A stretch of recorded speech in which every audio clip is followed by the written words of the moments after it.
A remarkable show of dissent against the invasion of Ukraine happening in the unlikeliest of places, Russian state TV. On Wednesday night, a Russian filmmaker said this to a pro-Putin anchor. The war in Ukraine paints a frightening picture, and we should be aware that it has a very oppressive influence on our society, emotionally. This is Ukraine. Whatever your attitude may be, it is something to which we are bound by dozens and hundreds of ties.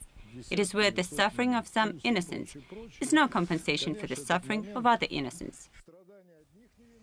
Out front now, Katerina Kodrakadze, news director and anchor at TV Rain, an independent Russian outlet that says it was shut down by the government. And Katerina, I really appreciate your time. As TV Rain staff signed off, I know your network played Swan Lake in a nod to the 1991 coup attempt of Mikhail Gorbachev, because as that coup attempt unfolded, state TV played Swan Lake. And that's how people knew that something was amiss, that something was wrong. And obviously, that was the statement that you all made when you were forced off the air in light of these new laws, right, that could put someone in prison for 15 years for even calling this a war. In that context, when you heard that very pro-Putin anchor interviewing somebody who had been for the Crimea invasion, as I understand it, who says the suffering of innocents are no compensation for the suffering of other innocents. The war, calling it a war, is a frightening picture. We should be aware it has an oppressive influence on our society. Did it surprise you to hear that?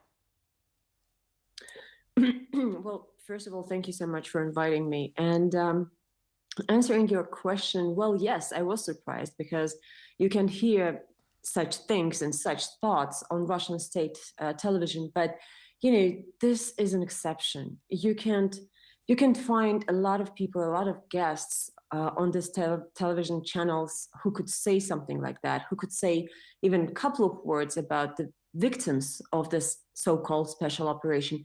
Mainly, they go on with this terrible propaganda, claiming that there are Nazis sitting in Kiev, that Zelensky and other people who are now on the front line, that they are fascists trying to kill Russians in Donbass. And they are, going on with this myth, terrible fake, that NATO is a threat to Russia, and Ukraine, together with NATO, are trying to destroy Russian Federation with a nuclear weapon or biological weapon, or such, terrible fakes that they're trying to spread, and people really believe it. Not everyone in Russia, definitely not, but there are a lot of millions, I suppose, who still watch television, who come back home from work, and they, automatically, they just switch on this propaganda channels, and they really trust these guys. So, and you talk about, these absolutely untrue, propaganda that they put out there. After Russian airstrikes damaged that maternity ward in Mariupol this week, the AP published pictures, and I know you saw these, Katerina, of course, of a pregnant woman injured by the attack. So then the Russian embassy in London puts out her picture, and Twitter eventually deleted these tweets, but says these photos are staged, that she was an actress, that she was, I guess, pretending to be pregnant, pretending to be there, basically that this was all staged, that they didn't hurt anybody. That's a lie. She was pregnant. She has actually since given birth to a baby girl named Veronica. I'm going to show you. There she is. Images captured by the AP again, showing her with that new baby there in Mariupol, debunking what the Russians were claiming. Is that kind of propaganda, putting that out and saying that that pregnant woman who gave birth to a child who was in that hospital, that she was some kind of an actress, do people believe that in Russia? Well, because they don't check information that they get. A lot of people they don't do that. They don't have a habit of checking information.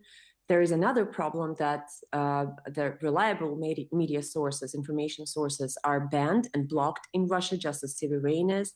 People are searching right now. I'm personally getting thousands of messages from people who are asking, begging for rebuilding of TV Rain, for example, or radio station Echo of Moscow, which was very influential as well, just to get some information, because people are exhausted, people are devastated and confused. They just cannot understand what's going on. And some of Russians just don't read in English. They don't understand where to go and they don't watch CNN or other reliable sources. So it's a real problem. And it's it's getting me crazy when I just every time I hear or see this kinds of fakes or propaganda. I remember that years ago when everything has started in 2014 in Ukraine, Russian state television, the first channel, has actually told the story about a little boy that was killed by fascists in Ukraine. And this story became the symbol of fakes. There was no boy. I mean, it was all manufactured. And, after that, I can't believe that people still switch television and they still trust these guys telling them these lies. But yeah, I mean, this is unfortunately after the years of this aggressive propaganda, 24/7 lying on screens. Yes. Some of people unfortunately are not defended, but against this.